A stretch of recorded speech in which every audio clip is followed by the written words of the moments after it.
যে আদালত ব্যবস্থাগুলো যে তার ইশারায় চলতো এবং আদালতগুলো যে তাদের কৃতদাসের ভূমিকায় অবতীর্ণ হয়েছিল সেই বিষয়গুলো কিন্তু তিনি বলার চেষ্টা করেছেন। প্রসিকিউশনের সাথে জাজদের যে অনৈতিক আতাত, যে বিদেশ থেকে ডিকটেট করা হতো, পরামর্শ গ্রহণ করা হতো কিভাবে এখানে রায় প্রদান করা হবে, কিভাবে সাক্ষ্য গ্রহণ করা হবে, কিভাবে প্রতিরক্ষা ব্যবস্থাকে ধ্বংস করার সূচনা করা হয়েছিল পিলখানা কার্নেজের মাধ্যমে, সেগুলো তিনি বলেছেন। আমার দেশ পত্রিকার সম্পাদক এবং মজলুম সম্পাদক যাকে আমরা বলি, জনাব মাহমুদুর রহমান সাহেব সাক্ষ্য প্রদান করছেন। তিনি এই মামলার 46তম সাক্ষী। তার সাক্ষ্য গ্রহণ অসমাপ্ত আছে। আজকে অর্ধেকটা সময় ধরে তিনি সাক্ষ্য প্রদান করেছেন। দিনের বাকি সময়টাও সাক্ষ্য প্রদান তিনি করবেন এবং এরপরে তার জেরা অনুষ্ঠিত হবে। মাহমুদুর রহমান সাহেব বাংলাদেশে বিগত সরকারের যে ফ্যাসিস্ট সরকার ছিল সেই সরকারের উত্থান, সেই সরকার কিভাবে বাংলাদেশের বিরোধী দল, বিরোধী মতকে দমন করতেন, কিভাবে বাংলাদেশের একটা গণতান্ত্রিক পদ্ধতির সরকারটাকে পরিবর্তিত করে কিভাবে ফ্যাসিজম কায়েম করা হয়েছিল সেই প্রসঙ্গে তিনি সাক্ষী ইতিমধ্যে দিয়েছেন। তিনি আরও সাক্ষ্য দিয়েছেন এই আন্তর্জাতিক অপরাধ ট্রাইব্যুনালকে সেই সময়ের সরকার কিভাবে তাদের স্বৈর শাসনকে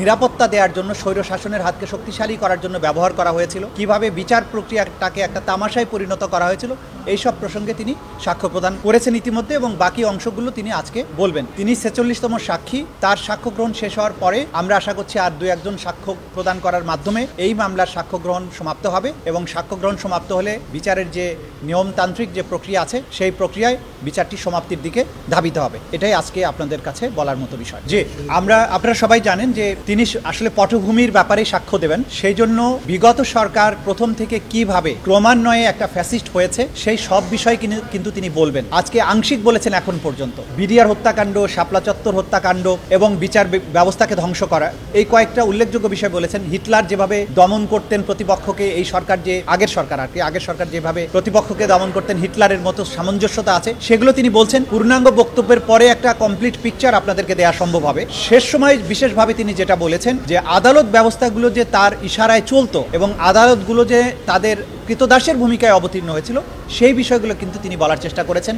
বিগত সময়ে স্কাইপ কেলেঙ্কারির কথা তিনি বলেছেন, যে বিদেশ থেকে ডিকটেট করা হতো, পরামর্শ গ্রহণ করা হতো কিভাবে এখানে রায় প্রদান করা হবে, কিভাবে সাক্ষ্য গ্রহণ করা হবে, প্রসিকিউশনের সাথে জাজদের যে অনৈতিক আতাত সেই প্রসঙ্গগুলো এখানে উঠেছে। এরপরে এই ট্রাইব্যুনালের যিনি বিচারক ছিলেন তাকে এখান থেকে রায় দেওয়ার বিনিময়ে, অর্থাৎ রায় বলতে সরকারের ইচ্ছা অনুযায়ী রায় দেওয়ার বিনিময়ে তাকে সুপ্রিম কোর্টে বিচারক হিসাবে নিয়োগ করা, প্রমোশন দেয়া, এই যে পুরো বিষয়গুলো কিভাবে একটা ফ্যাসিবাদী রেজিম এরকম একটা দানবে পরিণত হয়েছিল সেই বিষয়গুলো তিনি বলা শুরু করেছেন। আংশিক বলেছেন, বাকিটাও বলবেন। এটা এখন পর্যন্ত আপডেট আপনাদের জন্য। আমরা আশা করছি যে আর খুব বেশি সাক্ষ্যর দরকার হবে না। নাহিদ ইসলাম আগামীকালকে সাক্ষ্য প্রদানের কথা আছে এবং তার সাক্ষ্য গ্রহণের মাধ্যমে আর যে ফর্মাল একজন সাক্ষী আছে আমাদের, সেটার মাধ্যমে আশা করছি এই মামলার সাক্ষ্য গ্রহণ সমাপ্ত হবে। আমরা মনে করি যে এই মামলায় প্রমাণের জন্য যথেষ্ট এভিডেন্স ইতিমধ্যে আদালতে আমরা উপস্থাপন করতে সক্ষম হয়েছি। সুতরাং আর কোনো সাক্ষ্য তেমন বেশি প্রয়োজন নেই। সে কারণে এই বাকি দুজনের সাক্ষ্য গ্রহণ সমাপ্ত হওয়ার পরে আমরা মামলাটি সমাপ্তির জন্য প্রেয়ার করব। তার মানে যুক্তিতর্কের জন্য হয়তো পরবর্তীর দিকে আমরা যাব আশা করি। যেহেতু এখানে কোনো ডিফেন্সের পক্ষ থেকে সাক্ষী দেওয়ার ব্যাপার নেই, আসামি দুজন পলাতক আছেন, আর যিনি হাজির আছেন তিনি যেহেতু দোষ স্বীকার করেছেন তিনি তো আর ডিফেন্সের সাক্ষী দেবেন না। সেই কারণে আমরা ধরে নিচ্ছি যে এখানে ডিফেন্স পক্ষের কোনো আর সাক্ষী আসবে না। সেক্ষেত্রে মামলাটি হয়তোবা যুক্তিতর্কের জন্য নির্ধারিত হতে পারে সাক্ষ্য গ্রহণ সমাপ্তির পরে। ওনার সাক্ষ্য গ্রহণ সমাপ্ত হলে ওনার বক্তব্যের পুরো সামারিটা হয়তো আপনাদের সামনে আমরা পরিষ্কার করে তুলে ধরব। এটা তো আদালত নির্ধারণ করবেন আমরা অকাট্যভাবে প্রমাণ করতে পেরেছি কিনা। আমাদের দিক থেকে আমরা যথেষ্ট মনে করছি, বাকিটা তো আদালত নির্ধারণ করবেন এবং আদালত নির্ধারণ করে অ্যানালাইসিস করে তার বিচারে যদি মনে হয় যে যথেষ্ট সাক্ষ্য, অকাট্য সাক্ষ্য উপস্থাপন করা সম্ভব হয়েছে, তাহলে সেই অনুযায়ী তিনি বিচারিক পরবর্তী প্রক্রিয়ার দিকে যাবেন। আমাদের দিক থেকে আমরা মনে করছি যে যথেষ্ট শক্তিশালী অকাট্য সাক্ষ্য প্রমাণ ইতিমধ্যেই আদালতে উপস্থাপিত হয়েছে। কিভাবে প্রতিরক্ষা ব্যবস্থাকে ধ্বংস করার সূচনা করা হয়েছিল পিলখানা কার্নেজের মাধ্যমে, সেগুলো তিনি বলেছেন। তারপরে বিচার ব্যবস্থাকে নিয়ন্ত্রণ করেছেন। উনি বাকি বিষয়গুলো বলবেন, যেগুলো ভবিষ্যতে বলবেন সেগুলোর ব্যাপারে আমি আর কমেন্ট করতে চাই না। তো যেগুলো আপনারা আদালত কক্ষে শুনেছেন, যে সমস্ত প্রসঙ্গকে তিনি হাইলাইট করেছেন, সেগুলো আপনারা রিপোর্ট করতে পারবেন। সবকিছু আমার মুখ দিয়ে না শোনাই ভালো।